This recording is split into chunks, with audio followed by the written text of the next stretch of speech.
m'appelle Soleil et je suis camerounaise. Je suis sortie depuis 2017 pour venir me chercher, pour aller me chercher à Niro, en passant par le désert. Et jusqu'à aujourd'hui, ça n'a jamais été facile pour moi. Tout ce que j'ai vécu en route, ça a été vraiment la douleur. Et jusqu'à aujourd'hui, ça continue parce que je me retrouve aujourd'hui au Niger, dans le désert. Quand je suis arrivée jusqu'au Maroc, à la frontière du Maroc, ça n'a pas été facile pour qu'on arrive, mais Dieu a permis, nous sommes entrés. Et une fois au Maroc, il n'y a pas de travail pour les immigrants sans papier. Il faut faire ce qu'on appelle chez nous, en bon terme, on appelle ça la mendicité.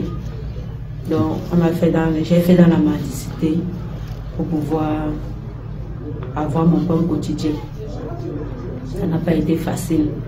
Les injures passées, on va cracher sur toi, on va t'insulter, on va te mépriser pour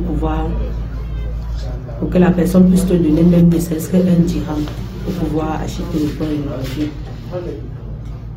Et après, comme nous sommes sortis pour un but pour aller à Niro, je suis quittée de là quand le Maroc a fermé ses frontières avec l'Espagne. Je suis sortie pour aller au Maroc, en Tunisie autant pour moi. C'est là où tout a commencé. Quand nous sommes sortis du Maroc, nous ont fait sortir du côté algérien. Les Algériens nous ont pris, ils nous ont maltraités, ils ont fait des choses horribles. Quand ils vous amènent dans une salle pour aller vous fouiller, ils disent qu'ils fouillent les femmes. Ils vous mettent nus, sans vêtements, même le slip, le soutien, ils enlèvent tout. Ils vous mettent les doigts aux fesses. Ils disent que vous avez caché l'argent dans les fesses. Et quand ils trouvent votre argent, ils prennent vos téléphones, ils prennent vos cartes SIM. Ils prennent même vos passeports. Ils prennent vos cartes, vos pièces d'identité. Ils vous laissent comme ça là, dans la forêt. Ils vous montrent juste la route. Vous passez par là, vous passez comme ça pour sortir, c'est pas où. Vous êtes encore de vouloir partir. Donc on a vécu tellement de méchanceté. Quand j'étais au Maroc, en dehors de la mendicité qu'on faisait pour pouvoir avoir le pain quotidien, peut-être le matin quand tu pars pour taper, parce qu'on appelle ça la salam, pour taper la salam, c'est là où tu vas voir les hommes méchants là vous lancer les mots et tout.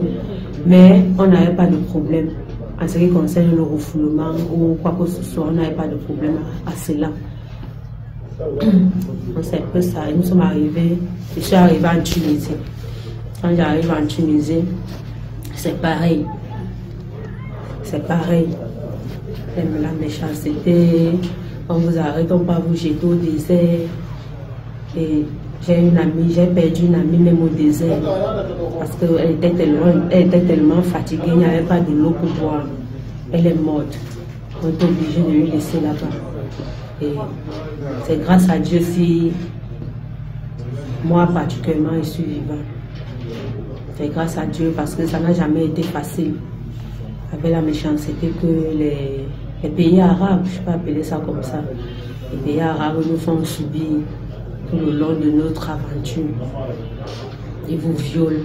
Moi particulièrement, ils m'ont violé. C'est là la frontière de l'Algérie et le Maroc. Quand nous sommes arrivés, nous sommes entrés au Maroc, et les Marocains nous ont arrêtés, nous ont remis dehors. Les Algériens qui nous ont pris, qui nous ont arrêtés, c'est là où ils sont venus pour nous fouiller. Ils sont venus pour nous fouiller, pour voir, comme ils ont l'habitude de le faire, pour nous fouiller et tout. C'est comme ça que un policier, pendant qu'il est en train de vous fouiller,